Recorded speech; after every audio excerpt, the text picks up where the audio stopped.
The following is a production of Shark Flight Media.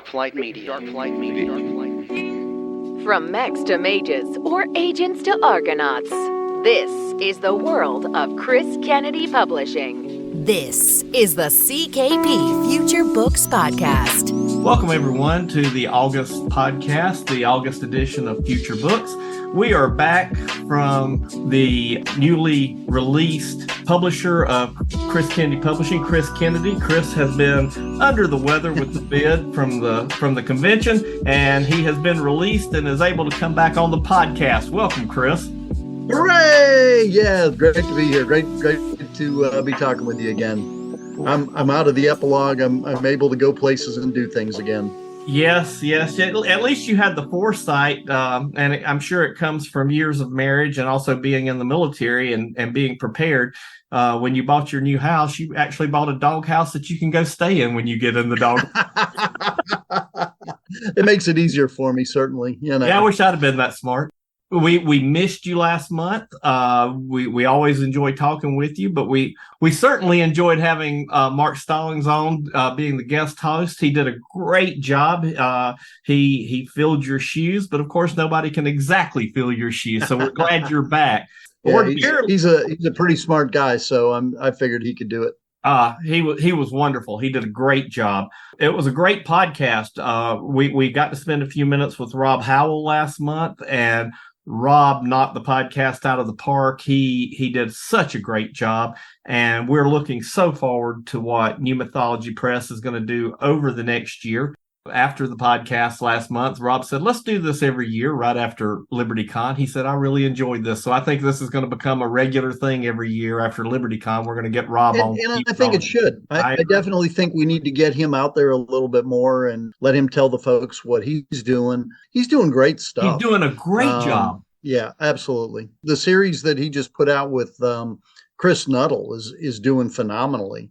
I had Podium come scoop it up for the audiobook because they're like, we want it right now. When can we have it?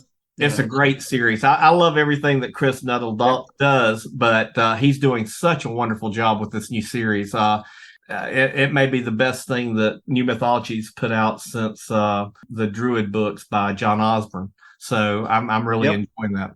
Well, ordinarily, last month, we would have got you to drill down a little bit on things and happenings and announcements at LibertyCon. But since you were in being sequestered, I guess we will do that this month. Can you give us a little after-action report and tell us how things went at LibertyCon? LibertyCon was awesome, like always. Last year, I was the master of ceremonies. So this year I had a little more time to myself where I could sit at the table and talk with folks. And do panels and such. I didn't have as big a demand on my time. So got to talk with lots of folks, talk about books, talk about future books, since we're here on the Future Books podcast, and meet some people that are really interested in writing in some of our universes and kind of plot how they might best play. So we picked up some folks like we usually do at LibertyCon that want to come play in the universes, and people can look forward to seeing them come along. And I think we'll get to one here in just a minute of somebody that was fairly successful on their own, but had read some Four Horsemen stuff and said, "Wow, I can write in that universe, and I darn well want to." So we'll talk about that here in just a minute, I'm sure. Well, I want to tell you, I tell everyone that, in my opinion, LibertyCon is the best all-around science fiction convention in the country. There's bigger ones. There's ones that get much more attention. But as far as being able to meet the people who create the intellectual property that we all love, there's not a better convention in the United States than LibertyCon, and it's run by quality people. Absolutely. Brandy is one of the best people in the world. And she continues the tradition that her father started, that it is a place to come and be family. This is the family you wanted, not the family that you were necessarily born into. And everybody, all the authors understand, that they're there to talk with folks and, just be themselves. They don't have people that are after them the whole time. You can just come and talk and go your separate ways. And it's really a great chance to meet the readers and readers to meet the authors, in a great environment. Brandy and her crew do just, an absolutely phenomenal job. It's certainly, I would agree with you, probably the best sci-fi convention, that I attend. There are a couple that I really like also. Oh yeah. But that for just the number of authors that come, your ability to meet people that you probably are reading and loving. There's nothing like it in the world. There, like you said, there are bigger ones, but then bigger becomes diffused. And you don't actually get to see and meet everybody and rub shoulders with the folks that you want to. So, LibertyCon's awesome. I look forward to going again, next year. CKP person is going to be the MC again. Casey Azell is next year's Master of Ceremonies. Oh, wow. So I did not know that. Yeah, congratulations. Yeah, absolutely. Yeah, it was announced right at the very end that she had the MC slot. And, I knew about mine for about 4 years because I had it. And then a couple got canceled and I knew a year out and then it was the next year. So, I knew for years that I was going to get to do it. And I think she's known for probably 2. So, it's a lot of fun and you're not allowed to tell anyone until it's announced. But I look forward to seeing her do that. I know she'll be awesome. Yeah, the funniest con sign I ever saw was at LibertyCon. I was walking down the hall one day, and somebody had gone on every floor of the old hotel that they used to stay at. I think it used to be an old Comfort. At the Choo Choo. Yeah, no, that's before that. I think it was Comfort Inn. Oh, and okay. I came in the Choo Choo. Yeah, you were still in the military at this time. But anyway, somebody had in the middle of the night had gone on every floor and about every 20 feet. Stuck a sign on the hall that says, "Guys, be aware, Axe body spray is not a shower." Yeah. And yet you still have to remind people of that. And you still have to remind people of that. So I am so happy for you. And that is great for LibertyCon to have Casey be Master of Ceremonies. I'm really happy for her. So we have a small but powerful month of August. The first week of August, do not be concerned if you don't see a CKP release. There is not a CKP release the first week, but starting on August the 11th, and there will be some specials, and it's a chance to get caught up. Absolutely. If you've missed something along the way, and then there'll be some specials from a number of different series starters, and that'll give people a chance to look at some other series that they may not have had time for. And the 11th, we have a book coming out that if you have not read this series and you need something to read that first week of August, there's 8 other books you can read. We're releasing Stand on Xanadu by John Siers. Absolutely, hands down, one of my favorite CKP titles. This is in the Lunar Free State. Like I said, this is the 9th book. This is, in my opinion, the very best thing John's ever written, and I have loved everything he's written, so I can't say enough about it. You want to talk a little bit about it and tell us something? Sure. Like you said, I agree with you. I think that this is his best book in the series. I think that he's really come into he's now past that stage where you're just a beginning writer, and he's now full-fledged author. I think Stephen King said your first million words are crap. Well, he's beyond that. And this certainly proves it. Got a new race that they run into, a very interesting race, which is both gives them some capabilities and it makes things hard. It's not one of those things where everything's easy. It's hard, but the journey is worth the effort. And once again, the Confeds are doing bad things, and the loonies have to hold them off and do the right thing. They're pretty much the force for good in the universe, and they're back at it. Yep. And for those of you who've read the series before, this furthers the adventures of Jen and Darius. So this is a great side story that's been going on in several of the books, and those are always entertaining to read.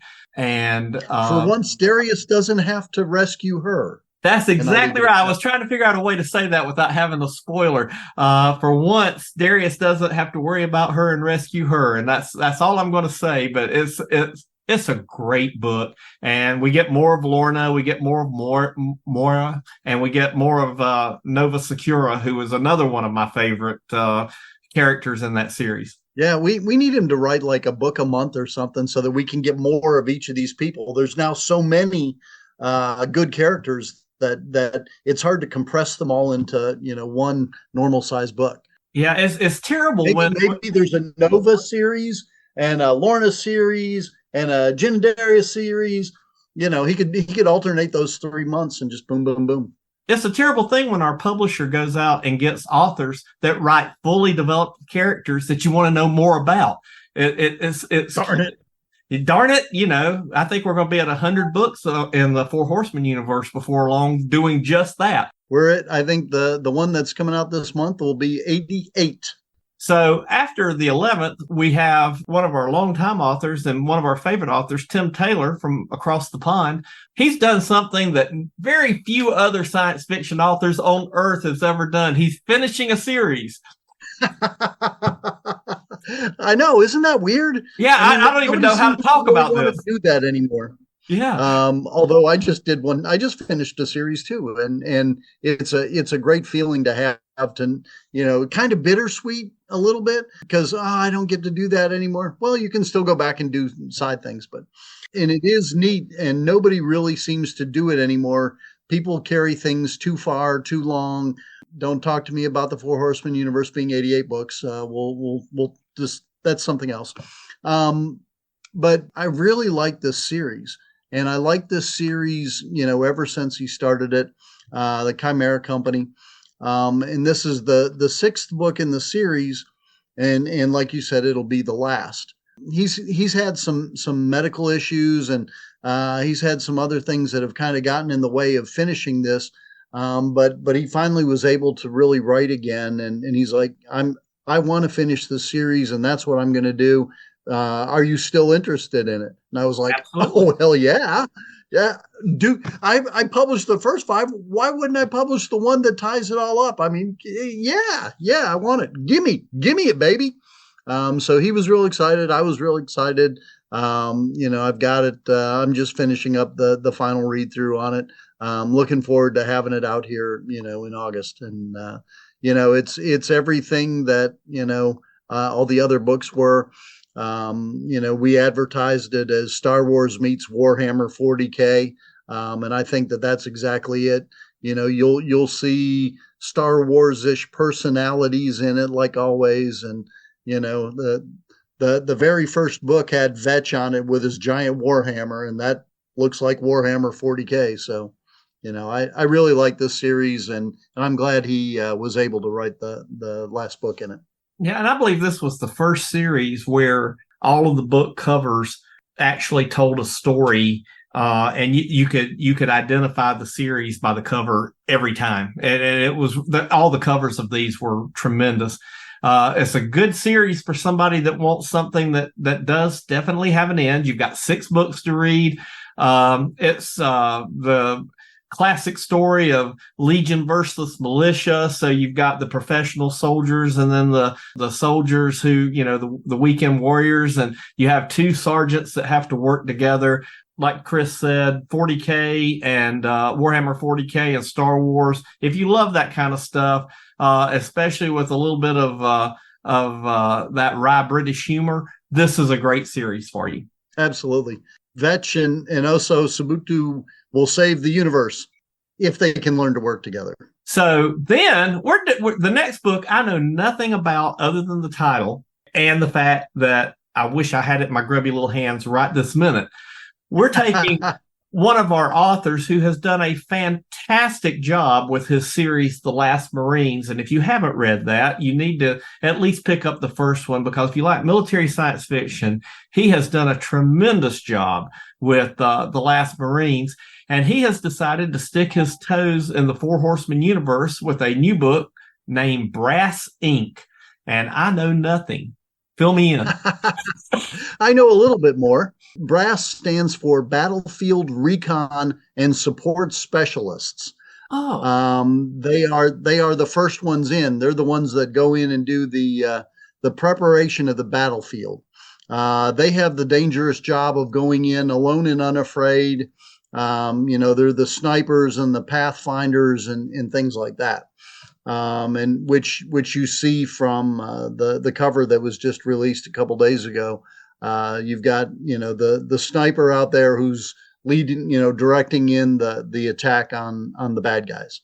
It is something that he had been working on.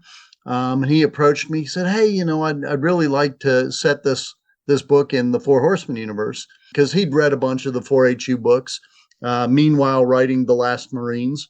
Which if you haven't read The Last Marines, you should give it a shot, because, I loved it. The last cover, I think, was one of my favorite covers of all of last year, with the dragon and the Marine. So he set the book he had been working on in the Four Horsemen universe, merged it in, did a wonderful job, stayed true to the universe. It is a little bit different than the majority of the 4HU books, because it's very much a one-centered person, as opposed to telling a lot of different stories where there's multiple moving pieces going on. So this one's a little bit different, like in that manner. But great story. Bill is a great storyteller. Really happy to have this in the 4HU. And it's going to be a main storyline book too. Cool. So don't skip it. Because there will be things in there that have been touched on before and will be touched on later, and they'll be important. And can you really consider yourself a CKP author if you don't write at least one Four Horsemen short story or novel? I mean, really? Absolutely. I mean, we've had a couple people that weren't involved in the Four Horsemen universe until recently, like Mike Jack Stumbos. He cranked one out, and that was a great book. Got some new people in recently, and they've all been good. And then we're going to round off the month of August on the 29th with our editor of New Mythology Press. He has a book being released, The Eyes of a Doll, which is part of his Firehouse saga. This if you go and read, I think your roots are showing.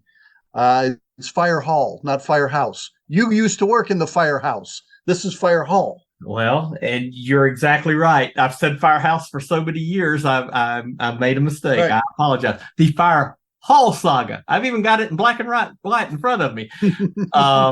Freudian slip. These books were written by Rob some time ago, and they've been re-edited and have new covers. And I was just interested. I went back and read some reviews of the ones that we have already republished. I think, is this the second or third in the series? This is the second. Second one. The first one, A Lake Most Deep, came out last month. So I went back and read some of the reviews for A Lake Most Deep, and the consistent theme in some of the reviews was that they had read the first one, and that the first books were good, but by redoing the books and having them re-edited, they are so much better. And, all the reviews are stunning on this. So if you want a good fantasy novel this month, I would strongly recommend go back and read last month's release and then go ahead and get Eyes of a Doll. Absolutely. And I hearken back to my comment earlier about from Stephen King, first million words are crap. Well, that was his first book. And just like my first book, a couple of years later, I went back and looked at it and went, oh my God, this is awful. How could anyone read it and like it? and he did that and said, wow, I can do so much better. I'm a better writer. I'm a better plotter. I'm better than this. I don't want people seeing this and thinking this is my best work. So he went back through and, re-edited it. And then we re-edited it again, and I really think that it's everything that he wants it to be now. Everything he wanted it to be when he started out, it now is. So I'm very happy to be re-releasing the series, and I know people are going to love them. Well, you couldn't ask for a nicer guy than Rob, and I am so happy for him that he's able to take and revisit his early work, and something that he has great deal of pride in, and make it into what was originally in his head. I've read a lot of science fiction over my lifetime, and great storytelling. You can be a great storyteller and not be a particularly good writer or author. By the converse of that is you can write beautiful prose. My choice is I'd much rather have a great storyteller, because you can teach a great storyteller to be a good author. You can't teach somebody who can write how to tell a story if that's not something that's innate, that they were born with. I agree, very much so. And that's why I look for storytellers. We can teach them how to get that grammar thing done. And, you can edit a book and put it into a proper format, but you can't make the story good if the story's not good. I couldn't agree more. Anything can be edited except the story that hasn't been written, but it sure is a lot easier when the story's good. So, other than what we've spoken about so far, is there anything else going on with CKP this month that we need to touch on? A couple things that I'll try and handle really quickly, since I know we're kind of running out of time here. First, FactoryCon, is coming. That is October, the weekend of October 21st. I just put out the thing for the fishing trip for those people that are coming and want to go fish. And if you're not coming and still want to go fish, you can do that too. I don't care. That is on the 19th of October. And has been a ball every time. We always come back and have a fish fry afterwards. Yvonne Jacobs runs the cooking tent. And if you haven't had fresh fish cooked by a Cajun, you're missing out. So I'm not kidding. So if you're around, want to be part of the fishing trip, it's posted on basically all of the Facebook pages and on my own, take a look. And if you want to come to FactoryCon, please do. We still have a few spots remaining. And we love having everybody here in Coin Jock and getting a chance to meet you. There are, probably going to be about 20 of the CKP authors there. So, come on down and meet everyone. The second thing, which I'm going to spring on you, and some of the authors know, but it hasn't been put out yet. We are looking to do CKP UK 2024 book tour in August, end of July, early August of 2024. We're going to take 5 or 10 CKP authors and run around the UK. Cool. Probably start in Belfast, then cross the channel and go to Edinburgh, down to York, and then down to probably North London, which is where Tim Taylor lives. And we'll probably do something in Tim Taylor's hometown there, because I want to have a beer with Tim Taylor. So that's what we're going to do. So if there are folks in the UK that want to help coordinate some of these things, love to have a hand. If you've got a Chapters bookstore or something that would love to host something like this, we'll probably, like I said, have 5 or 10 authors, and it's going to be a great time. A number of the CKP folks talked about it at LibertyCon, because LibertyCon is a place for ideas. And we put, that tentative schedule together, and now we're looking to flesh it out and make it happen. Mark Wandry and I did New Zealand 5 years ago. It's been too long. We need to go spread the word and get out in front of people and thank all of the folks in the UK for being great supporters. So we're gonna. Well, I tell you what, that sounds like a great trip, and I think proselytizing the Four Horsemen universe and all the other books that we do across the pond is a worthy cause. I agree. And I'm looking forward to it. We'll probably do some touring too while we're there. Sheila's dad was born in the UK. Oh, I didn't know that. So we'll probably go. Yeah, she's Canadian, yes. But her dad was a Brit. Her mom's Canadian. And we're going to go visit, where he grew up and see some castles. And she has a story that she wants to write, a time travel romance sort of thing in the Outlander kind of theme. Right. And she has a great place to have it set. And we're going to go check that out and do some story prep. So lots of different things. We're really looking forward to it. Well, now I just have to make it happen. Yeah, it sounds like a lot of fun. Well, Chris, I know you're busy. You got 1,000 things to do and a bunch of books to edit. So we're going to let you go for the month, and we will do this again next month and talk about the September releases. Thank you so much. Awesome. Thanks for having me. Thanks, everyone, for listening to the first half of the podcast. And now we're to the part of the podcast that most people tune in for, which is the interview with one of the CKP authors.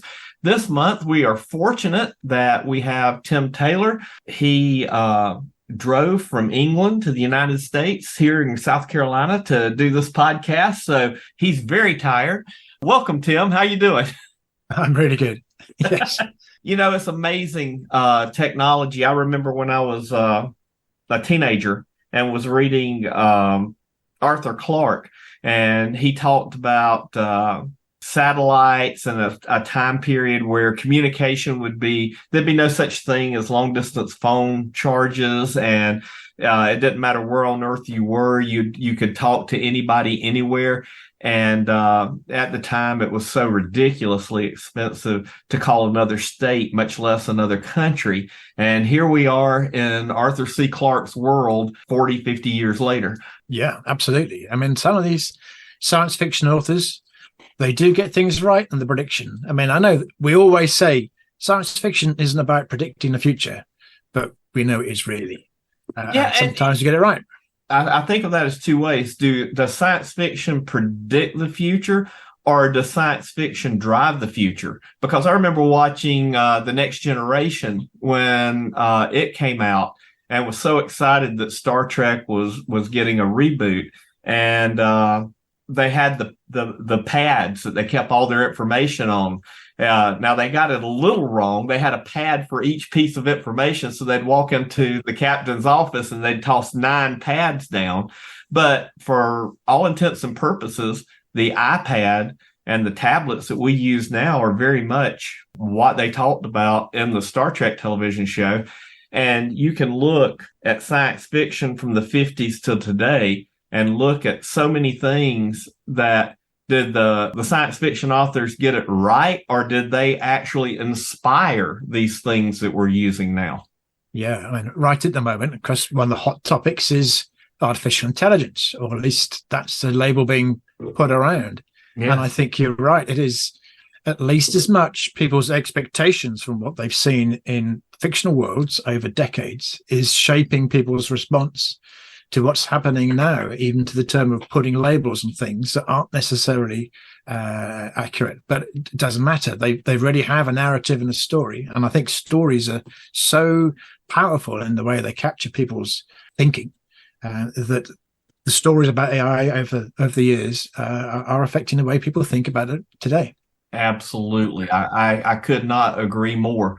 The reason that we're talking today is Tim has a new book coming out this month called The Last Redoubt, and it's the tying up of all the ends and finishing the story of the Chimera Company. We have followed over 5 books to this point. The Fall of Rotorcus, I believe, was the first book, and that may have been the last time we spoke with each other. That's right. It was the launch of Fall of Rotorcus back in February 21. We chatted, and here we are at the end of the series, and we're able to talk again. And Tim, in my opinion, should get an award because he has done something that very few science fiction or fantasy authors have ever done. He's tying a bow to the end of a story and finishing a series. So congratulations. Thank you. So why don't you tell our listeners an overview of the story so far and where we pick up with this new book? Okay, so in the Chimera Company universe, it's in a way you can say like a shortcut, a little bit from the Warhammer 40,000 universe, in the sense of the universe is split into factions that rivals or fight each other. But also there's an external threat. It's got the lived-in fun adventure feel of the original Star Wars trilogy. That's a starting point. So we get a lot of factionalism. You get on the front cover of the first book, you get 2 people from 2 different factions who clearly are not getting on, but they have to work together for the sake of their team, not because they like each other. Over the course of the various books, we explore these different factions. We find out lots of secrets and dark hidden truths about the Chimera Company universe. And we keep coming back to the relationships that interest me, people who come from very different backgrounds, who often start off as being as enemies in many ways, who, to a degree, they learn to respect and work with each other, although it isn't really a sitting around a campfire and singing Kumbaya, but they learn how to get on. And hence the idea of Chimera Company. It's people from very, very different backgrounds all stuck together and having to work together. So we've seen lots of hidden people, hoarded secrets from earlier eras, deep hints of history that goes back a long way. But now in this final book, there's nowhere left to run. There are no more secrets to reveal. It's all the cards played out, and it's the last stand of humanity and humanity's allies. And yes, it is very much an intent to tie up book series, and really not just Chimera Company, because although it's very much a standalone, I mean, all the books could be read standalone, the series could be read on its own, but there were predecessor series that we don't talk about in any detail, but they're there and trying to give a deep history, a sense of things that have gone before, and it's, in a way, it's a closure for that as well. So definitely an attempt to try and finish things at a satisfying conclusion. Well, I've read a couple of the books. I read the first one, and I think I read maybe Department 9. They're great books. And I particularly enjoyed the, for lack of a better term, team building aspect. What you say of people who don't necessarily get along, but they can work together. And they all bring their own specialties, their own set of talents to the team. And it does tell one great story, which is the fact that you don't necessarily have to like the people you work with. And sometimes not liking the people you work with allows you to do things that you wouldn't be able to do if you had an emotional debt to the person that you were dealing with. Yeah, it's an interesting dynamic. Well, it interested me anyway. Hey, well, That's why I wrote it. I'm hoping that it interested a lot of people. It interested me also. The covers that you had, you were fortunate enough to come to CKP at a time where the covers took a dramatic turn, and every one of your covers knocked it out of the park. I thought each cover told its own story. Do you feel like the covers that you had on your books helped increase sales and were attention getting? I'm a firm believer that covers sell books. Yeah, they do. Yes. Yes, I've had a lot of very good comments. That's Vincent Sammy from South Africa who does the covers. We're very lucky to have him. And yes, with each book, there's a slightly different feel. I try and approach each one as being not just stop at the end of one book and then start at the next one. It's a different feel, different aspect, different slight perspective.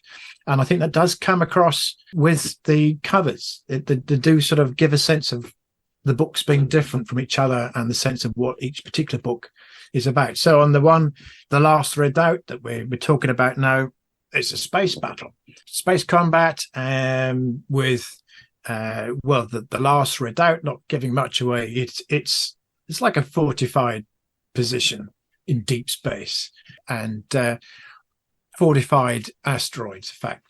And that's, you can see that on the cover, which is different from, you mentioned Department 9. That's much more urban environment, close up snipers, I think, in that particular example. It's a very different sort of feel, different approach. I know that you write books for other publishing houses than Chris Kennedy Publishing, and I believe that you have some other works on the way. I know that you're working with Bill Webb in his Last Brigade universe. Tell us a little bit about that.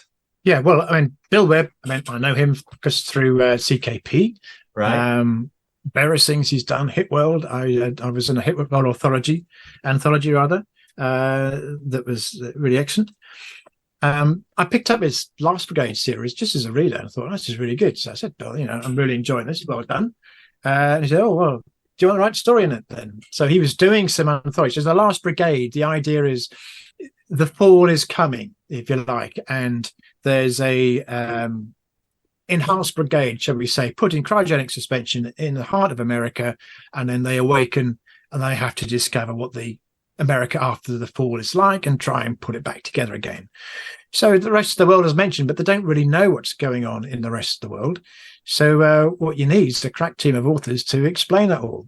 Mm-hmm. So I've already written one thing, and now there's a story coming soon. It's called Siege of Colchester, which will be and I thought, I don't know when it's coming out, this year, I'm sure.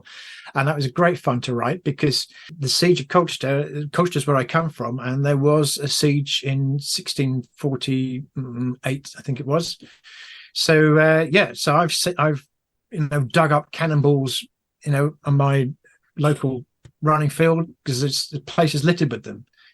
My parents were married at a church where the tower was used as an observation post for the artillery and was blown off during the siege. So you can see very clearly where it was repaired 100 years later. So the signs are all over for this siege. So I sort of borrow a few ideas from the 17th century siege, but it's one of those things where you don't want to go too far and follow too exactly something just for the sake of doing it. But I did manage to get that St. Mary's Church and use it again as an observation platform and blow it up again. Not to put too many spoilers, but that's a great fun thing to do. What other projects do you have coming this year? The other novel projects, the one I'm writing out at the moment, will be a trilogy of time travel adventure stories called Time Dogs. So in fact, it's something I wrote in an anthology from Bayonet Books a few years ago, and people liked the short story, and so did I. So I thought, well, let's write a series of novels. So time travel. I have written a time travel series some years before, and it's one of those things where you can easily let it run away from you and get more complicated. And it's meant to be fun adventure and not scratching your head and thinking about, why are they doing this again? So it's quite a lot of work goes into it in order to make it come out simple. If you see what I mean. But that's also a lot of fun. So you can, I used to be a big fan of Doctor Who. So you go in the future and you go into the past. You go into an alternate version of the past. And you can do all sorts of fun things. And the premise of that one is you can go in the past and do whatever you want to whoever you want, because it doesn't matter. Time will heal itself. That's the remit. It turns out that isn't quite true, but at least that's how people sell time travel in the 14th century. Yeah. That sounds like a great deal of fun. Yes, I definitely had fun writing it, and I think it's different books series I write. I try and keep a different sort of mindset, and this one is meant to be fun. There's definitely quite a bit of humor going through it. I also want to mention to the listeners that Tim has done work in the Four Horsemen universe. He also has worked in the We Dare anthology series. I particularly am a huge fan of both of those series. I think We Dare is one of the best anthologies out there. There's great stories in those anthologies. What was your story in We Dare? You're fracked. Or frackers. No, I'm not. There's a mutant bounty hunter thing, because it was bounty hunters and the hunted. Right. Was in. So there's a bounty hunt organization called the Frackers. So that was called Frackers, and then I liked it so much that I wrote a story in somebody else's anthology called Your Frack. So that was quite fun, because I had this mutant bounty hunter and then a cyborg bounty hunter. It's from the point of view of the mutant, but in the follow-up story, I swapped them around, so it's the viewpoint. That's pretty cool. That's a lot of fun. Yeah. So the follow-up, that was very much. I'd never really written cyberpunk, so that was I think it was a cyberpunk anthology. Yes. It was a cyberpunk follow-up. That was great fun writing. You also written in the Four Horsemen universe. Do you see yourself revisiting that anytime in the future? Yes, I don't want it to finish. I'm sure I will do some more if they have me in the Four Horsemen universe. Yeah, so there's no novels planned at the moment, but definitely I won't be back. Okay, that would be great, because I love everything in the Four Horsemen universe, and the books that you were involved in, Midnight Sun and Endless Night. I love both of those.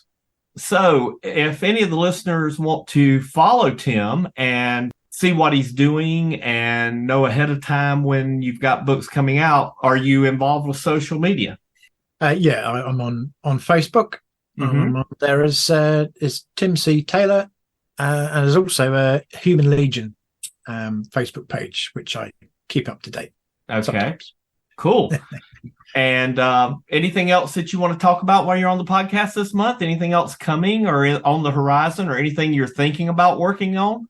No, I think that's really it. I think putting that the end of an era in closing things down with this Chimera. Yeah, this was about 3 years from start to finish. Yes, I think it was. So we did 5 books, and we sort of paused there and see what kind of response we would get. So I had plans to write many more books if it was doing well. Yes. I think at the beginning or last year, I contacted Chris and said, well, we want to finish it off, and we'd do a couple of books. But I wasn't well last year, and I wasn't sure I'll be able to finish a book again. Right. So we squeezed it down to 1, and so I'm the thing that I'm actually proudest of all with that Last Redoubt is the way that I think I managed to make it an exciting book that works on its own. You don't need to read the other things, of course we all want you to do so. And to my mind, there's all these things I do write about that I was quite keen to do so, but I think it works perfectly well as it does. It's not obvious that there's gaps or things missing. Right. It's at the right pace, and it brings a really satisfying conclusion. I mean, to me, it's a bit like The Lord of the Rings, where all that deep history or all those things that are hidden, that have been around for a long time, they are all finished. People leave, magical things die away and fade into a new era, and that's really what we've done. So that's what I'm really pleased about. And I also want to go back to something you said earlier. Each one of these books stand alone by themselves. You don't have to read the rest of them to enjoy them. And that is something very few authors do. And even when they try to do it, they don't do it well. So I want to commend you on writing complete stories. So many of the authors today, if you pick up a book, you get 20 pages into it and you realize you have no idea where it's going, who the people are, or what's going on, because there's 15 books behind it that you needed to read to get the context of what you're reading now. And in this series particularly, they stand each as a complete story. And that's hard to do, and that's commendable. Thank you. Yeah, well, the training for that actually was before I started writing Chimera Company, I read all the Dresden Files. Oh. And I think that is a very long series, and there's a lot of things happen. But I think Jim Butcher does an excellent job of just keeping you up to date with all you need to know in order to understand that book and enjoy it thoroughly as a standalone. In fact, I read them in completely the wrong order, so I had to reread them to see it fully. But they do all work in any order, although you will appreciate them all start to finish. So there you go. Jim Butcher's my hero. Mine too. I've actually met him a couple of times. He is. Oh, wow. Sometimes they say don't meet your heroes. You'll be disappointed. In that particular case, that is not the case. He is nicer in person than you think he would be. He is an absolute gem of a human being, and I can't agree with you more. I've read everything that he's ever published, and he does not hit a bad note ever. And he's the king of putting good humor into a serious story. Yes. Yeah. So, well, Tim, thank you so much for letting us bother you over there in England. Thank you so much for the 6 books of the Chimera Company and telling us the story. I hope that we're able to do this again soon for yet another series or Chimera 2 or whatever comes next. And we appreciate you being with us. I appreciate being invited. You've been listening to the CKP Future Books podcast with host Randall Willis. If you enjoyed this podcast, please consider leaving it a review on Apple Podcasts, Google Podcasts, or wherever you subscribe. Show likes and channel subscriptions are also much appreciated on the CKP YouTube channel. Finally, if you'd like to know more about this author or others on the CKP roster, visit chriskennedypublishing.com. Thanks for listening to the CKP Future Books podcast. We'll see you next time.